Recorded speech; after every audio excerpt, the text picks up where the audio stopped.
It's the holiday season, and although that brings a lot of fun, exciting things, it's also a lot of challenges when it comes to eating and keeping healthy, keeping towards your goals, but most importantly, having you feel good, not only physically, but emotionally too.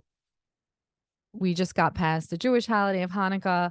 A lot of people are having other holidays coming up, but to be honest, this episode is helpful for anybody going through a weekend that went a little overboard. If you had a family occasion like a wedding or things that come up where you just feel like, what did I do?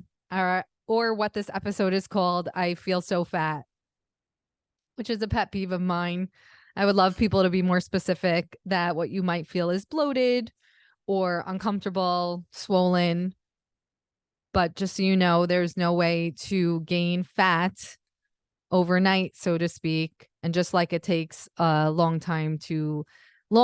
time to lose fat versus just total weight, it takes a longer time to gain fat, which is nice to know because usually the shifts in weight overdoing it, weekends, holidays, just a night out, is mostly fluid retention related.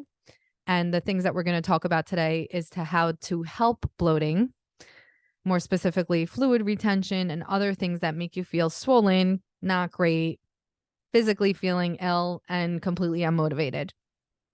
I'd first like to start by saying what I always say, which is that this is not about feeling guilty or like you did something bad.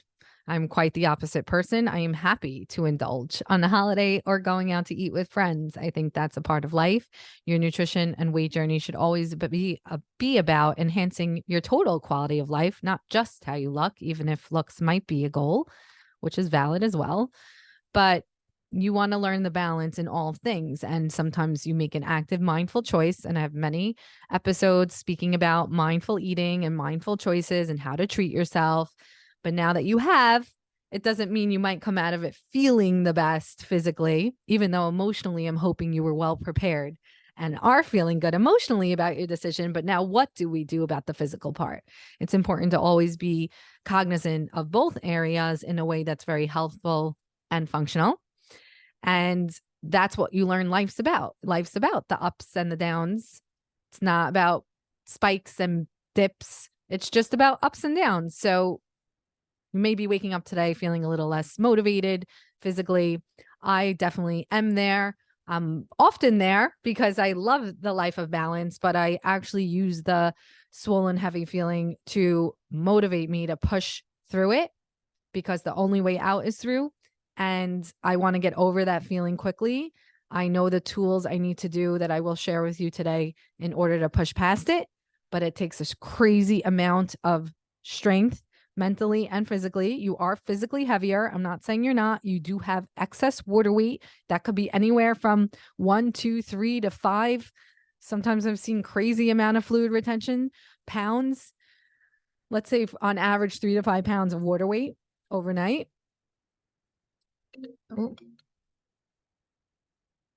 So you want to be able to push past that feeling.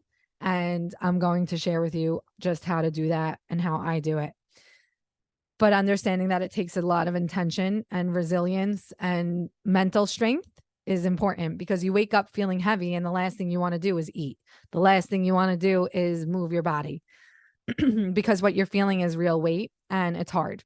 But the harder it feels, the more you're going to come out of it feeling amazing.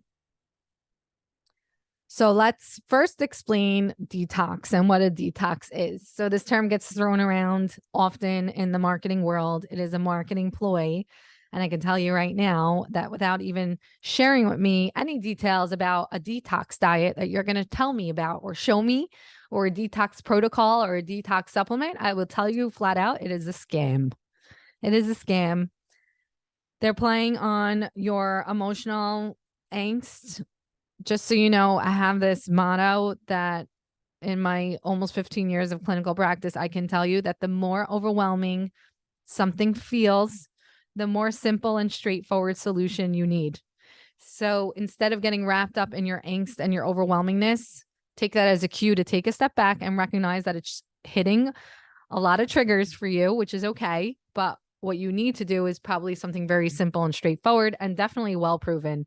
So first of all, detox is a real term. I mean, we have a detoxification process that our bodies naturally are equipped with, luckily, largely through our skin, our liver, and we're able to detox on our own. So even if you take this conversation away and do nothing, know that in a couple of days, weeks, whatever it takes, you will be okay. Thank God, unless there's some underlying condition.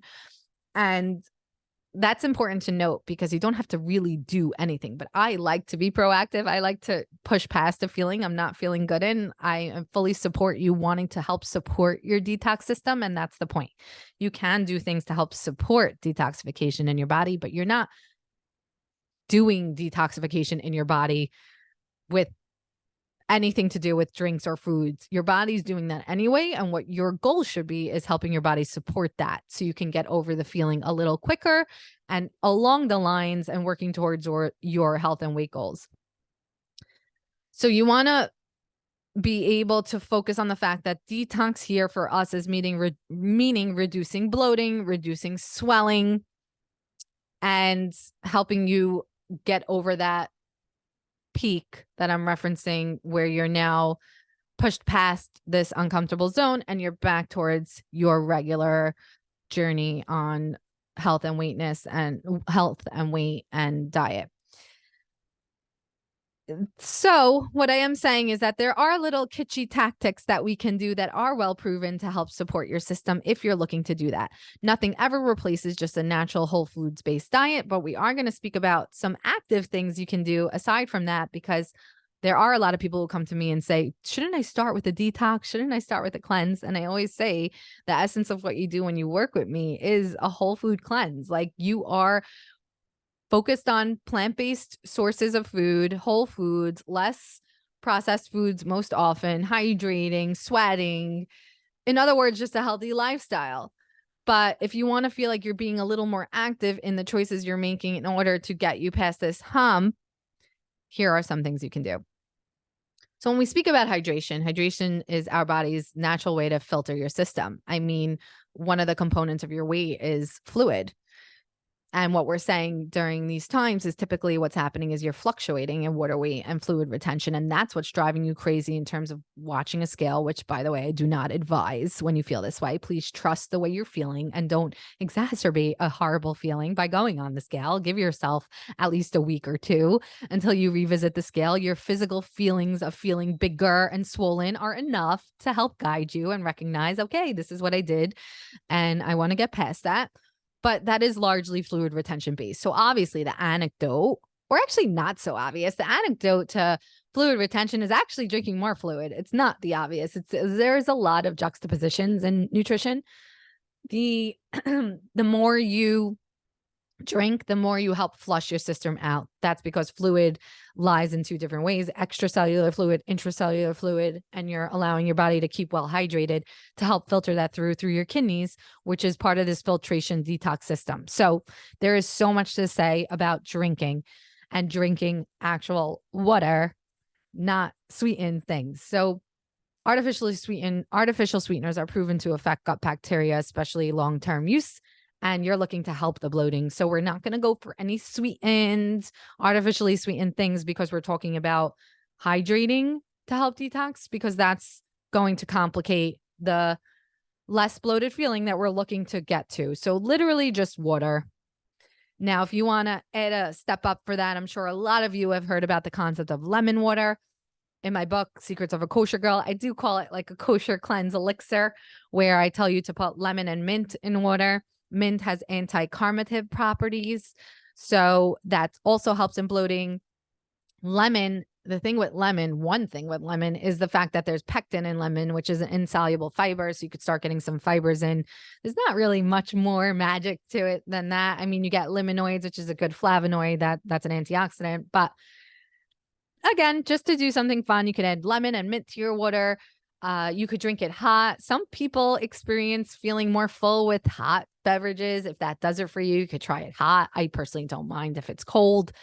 just get yourself drinking more, period, and then more water. And if you want to add some things, lemon and mint is nice. Apple cider vinegar with the mother could be another little anecdote, but that's, again, anecdotal evidence. But it could just be, again, a fun thing that you can feel like you're actively doing to up your body's ability to naturally detox. So go for it if you want to go for it.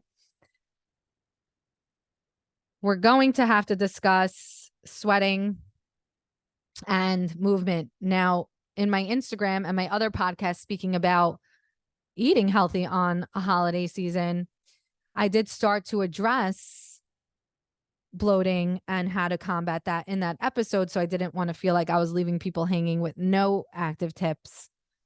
So with that being said, I just want to quickly recap with you how to combat bloating on some of the outside the box options I gave. So how to combat bloating in ways that you might not know. Sweat. Your body's natural ability to detox is through sweat. So sweating, not only with a workout, but even getting your hands on a hot sauna would be amazing. If you could do some sort of sauna therapy or just take a self-care day for yourself. There are a lot of gyms these days that have saunas and other locker rooms. So releasing chemicals through sweat. Of course, hydrating after that. And hydrating, we already just discussed, where you can also hydrate in the forms of lemon in your water, mint in your water. You can also use teas. Teas are very helpful anti-bloating options. They are impactful. Green tea especially is nice to have. You can ice or heat them. Like I said, sometimes for people, hot makes them feel more full. It's whatever really does it for you. I don't care. You can also use something called dandelion root tea. So dandelion root is interesting. It's kind of something that they say is a natural diuretic. You should check with your doctor if you're taking any medications before starting any of these root options. But dandelion root tea is a newer one I've been talking about. There's also fennel tea, which is great for bloating. You give that to babies in these little drops that people think help with their colic. And there's also mint tea in general. So there's a lot of avenues that you can up your fluid intake and do these nice things that are well proven to assist your body's detox systems and get you drinking more, period. So even if you want to use it as a thing like that. And again, that's stemming you away from the sweeteners and the artificial sweeteners, which are not helping our detox process. They are making that more complicated and not helping your bloating. There's moving it, when I was saying about the sweating and moving it, but actually moving in general just helps stimulate your digestive system and just helps get those bowels moving. And obviously detox goes through your bowels and you want to get that starting and pumping. So taking even just a walk and not actively making it about the sweat fest is very helpful to help your body detox. Then there's breath. So that's another thing I like talking about. And I wanted to talk about it a little bit more here, where there's so much to say about, again, this overwhelming angst that we wake up and feel because we feel physically swollen and heavier. I'm recognizing it's not a great feeling. Like mentally, it's just not. I mean, you're not motivated and you're kind of just panicking because you're physically feeling very uncomfortable. And it's hard to sit with discomfort, which is why I make active choices to get up and push myself to get moving, because I rather struggle through a workout because I'm feeling more lethargic and heavier, because I know coming out onto the end of it, I'm going to sweat a little. I'm going to clear my head emotionally. I'm going to do some breath work I'm going to have some space. And I know those actions for me will get me to the other side quicker. So sometimes just sitting with breath is helping giving yourself the space that you need to help this overwhelming angst feeling. And that overwhelming angst feeling you get stuck on is usually not a motivating place and not something that you're going to actively do something functional with. So actually practicing breath work is really helpful, because if you can't bring yourself to push yourself for a workout yet, you're not having that space, you're waking up all anxious, sit in the discomfort and breathe. Breath work, some straightforward ones are the breathing in through 4, holding it, and breathing out for 4. Doing things like meditation. There's so many podcasts these days on meditation, and there's also even YouTube videos on meditation that I really recommend. You can even just search like meditation to feel good about your body. and they'll show you something, and you just sort of listen to it in the beginning is what I'd recommend, and not have expectations on yourself, but you'll see how you slowly start getting into it or feeling differently after you've listened. So that meant that you already performed an element of meditation. So yay. But taking space and allowing the breath work is obviously well proven to decrease stress and anxiety. It even helps with things like PTSD. So especially if this is triggering for you old feelings of when you felt swollen and bloated and helpless and horrific and this negative spiral of emotion, because all you did was enjoy your holiday, then this breath is a vital step. Don't discount these little things that are a little bit eye rollish to you. I always tell you guys, I love the eye rolls because that means it's something obvious that you should be doing. And when it's obvious, it's usually practical. When it's practical, it's sustainable and something that's actually going to work. So I'm all for the eye rolls, but yes, breath work, breathing exercises, meditation, it will even at minimal help calm you down to allow you to be able to think functionally and then make your next move. Because when you're stuck in the overwhelming feeling, that's not a motivating feeling. Now we got to talk about the food. But actually, before I talk about the food, because I'm going to get into the food a little bit, definitely strategically, I'm actually going to tell you what I feel you should eat. So get ready for that. But that is my forte. But I did want to also mention cold showers. So I mentioned sauna and sweat, but these days it's sort of funny to watch the ping pongs in science. And now everyone's obsessed with these cold ice water baths. And it could just be as simple as a cold shower. I actually fought. I'm a fighter. I only did one fight in boxing in my life. And in my training regiment, for camp, they call it, I did cold showers because you're supposed to be able to breathe and push through the discomfort feelings, but it's also really well proven for inflammation in a sense of something that you might want to throw into your week of detox, natural detox for something fun. So again, these are little added levels to what we're going to get into, which is your baseline level of good eating that you can do to help combat this inflammation and help the swelling, go down. It's just like when you ice a boo-boo and that helps with inflammation. It's telling you about the same thing type of thing. In a recent study, people who showered in cold water for 30, 60, or 90 seconds even took 29% fewer sick days than people who did not. So something about the immune system kicking it up, and it helps also just improve sleep, and it just helps you relax. So again, a lot of this is about being calm, relaxed, decrease inflammation, breathing through it. I mean, this is detox. This is the detox work that we want, not a juice cleanse. Okay. We need to do the actual work to get us through it. And this type of work is only, like I say, with any wellness goal, it only opens up more wellness opportunities and more benefits beyond what you knew it could be. So these are the habits that will stay with you forever if you get into them, and they would always be there for you in normal life instances that you want to indulge, because that's what's normal. This is the work, not telling someone what to eat and not to eat, which I'm going to do soon. It's this work. This work is the maintenance. This work is how to get over something and get back on track and knowing how to also enjoy your moments at the same time. There was an interesting one also about just turning off your phone for a little bit.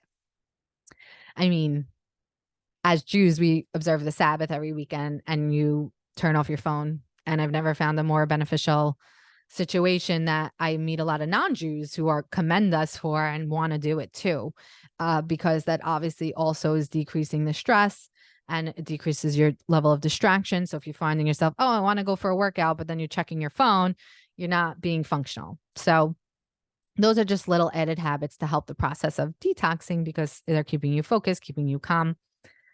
So now about the food. I really hope we're past the days of juice cleanses. I really, really do. All that does is play with your blood sugar, and it doesn't have any of the nourishing properties that will actually help get you past the bloating feeling. So for example, things like juice cleanses don't have the fiber sources. They're usually stripped of the fiber. Doing something more like a smoothie is very smart. You're amping up the hydration aspect, you're amping up the fluid aspects, and you are able to get in the fiber that's not only help filling you, it'll help get your systems going. Because remember, we mentioned about the bowel movements involved in the detoxification process. So you want to have that fiber in your food. And I fully encourage using smoothies as sources of snacks or even some meals in your day when you're trying to do something a little bit more detox like. It just has to make sure it's a balanced smoothie that always has a combination of fiber and protein. Very important. So even if you're using like a pea protein powder as a source of protein with, let's say, a tablespoon of a nut butter and then a cup of fruit, put some almond milk in there, unsweetened, and you got yourself a smoothie. So that could be a great option in context for a breakfast. So waking up and not feeling, let's say you feel physically ill when you wake up and you're just like, oh, I can't even eat anything. I can't even tell you what big of a mistake that is. Very big mistake not to eat anything in the morning after feeling like you overdid it, because your goal here is to remember, help yourself over this hump, not sit on the hump. Got to help yourself. So it's going to take a little feeling of uncomfortable to get to the comfortable. You wake up and you should try to have a high protein breakfast. You can do that in the form of a smoothie with some fruit, or you can just literally make eggs with a bowl of fruit. So it's okay, I think, in the sense, if you have a otherwise healthy situation going on in your life, that you have more fruit, let's say with breakfast, and that protein, because it's very important you focus on protein after a night like that. And you could forego, let's say, the cereals or the highly processed grains just for that morning if you want to feel like you want to start flushing things through. I personally think that's okay. If anything ever feels like it is backfiring on you, so if you feel like, but I need a whole grain in the morning, or I'm gonna ravage the cabinets, obviously have the whole grain. I mean, we have to look at the bigger picture here, but what we're focusing on is intentional things you want to do if you do want to, quote unquote, help your body detox. So you wake up and you either have a high protein smoothie, balance of protein and fiber, or you have a high protein breakfast like eggs with some fruit. Then do not skip meals or snacks. Do not skip meals and snacks. That is my whole thing. It's my only rule. And it's important for 99% of life situations, if not 100%, because you've got to keep your cortisol at bay. That doesn't mean it doesn't go up and down. That's natural, but you don't want it to be spiking and dipping or continuously going up from munching. You want it to have steady peaks and valleys. You don't want to have it have harsh spikes and dips.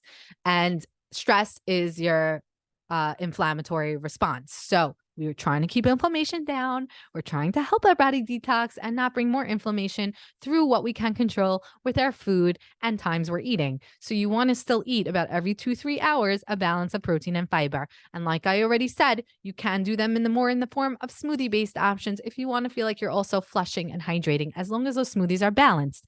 So you're not compensating on the macronutrient profiles. You're just manipulating them a bit to be a little bit more detox friendly and helping flush things through.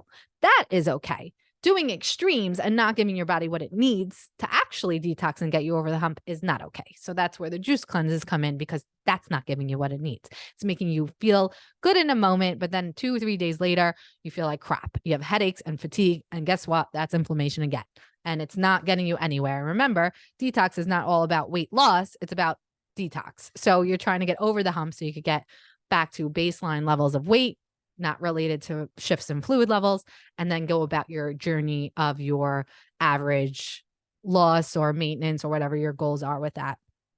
So it's very important to eat every 2-3 hours. And then you want to think plant focused. That's what I would tell you. So we're thinking protein, we're thinking plant focused. So now moving on from breakfast, it doesn't mean plant focused means no carbs. Okay.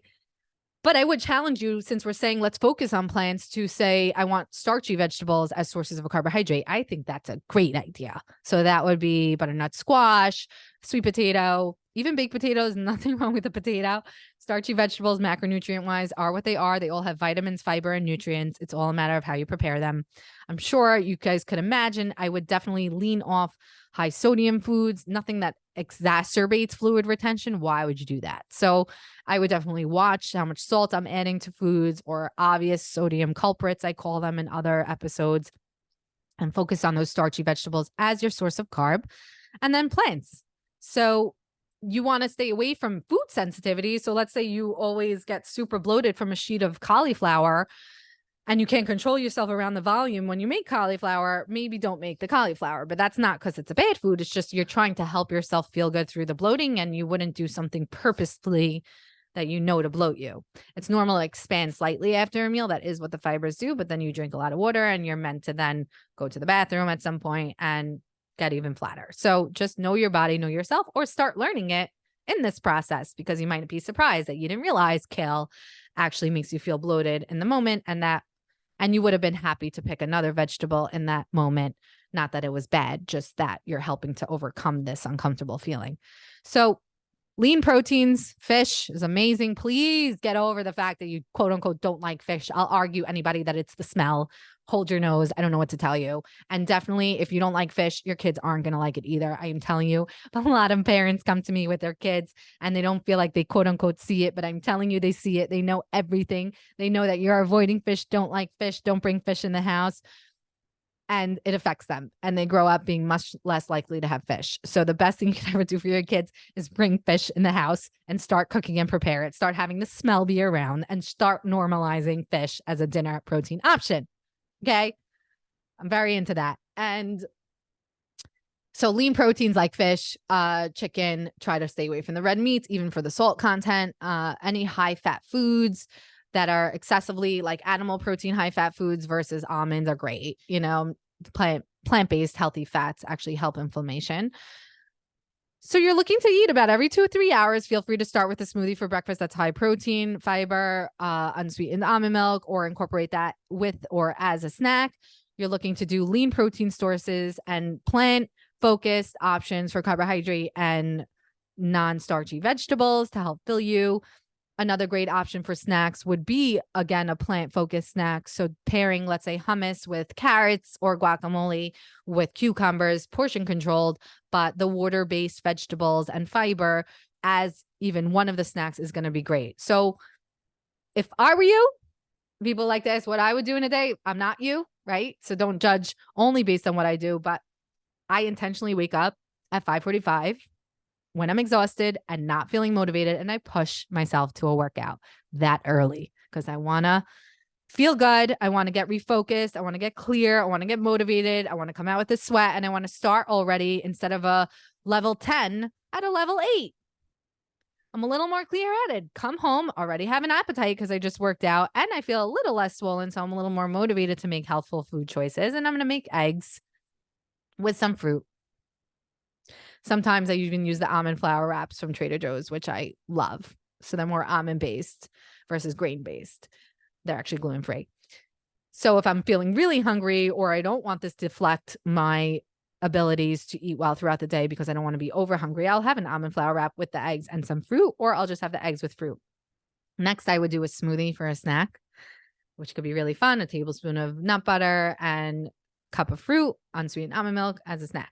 Then I would do a really healthy salad where I put probably tuna, being honest, something quick, unless I had salmon left over. And butternut squash, I usually always have roasted and ready at the beginning of the week to use as a yummy source of starchy vegetables.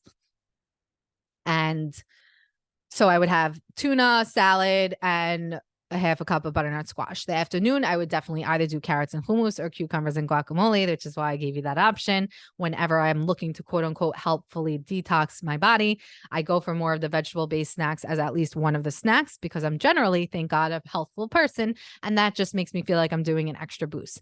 For dinner, I would do the same thing, even if it's a piece of chicken or salmon and half a sweet potato, let's say, and broccoli.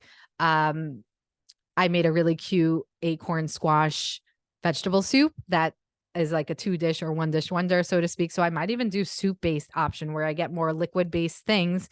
Maybe I would have put some chicken chunks in there or tofu, let's say, with the vegetable soup inside the acorn squash. It was so cute because the acorn squash would act as your starchy vegetable. The mixed vegetables would be your vegetable. It would be liquid-based, so it would help me feel more flushed. And then I had a protein inside or on the side.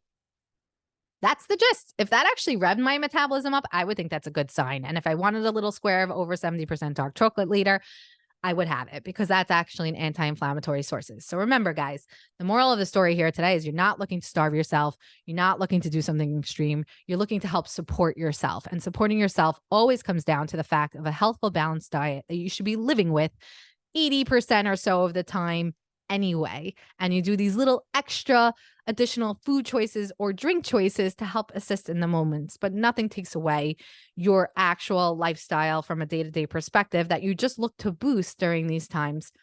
So I hope this helped you, and make sure you're also enjoying those holidays and the moments with families and friends outside the holidays, because that's really what balance is all about.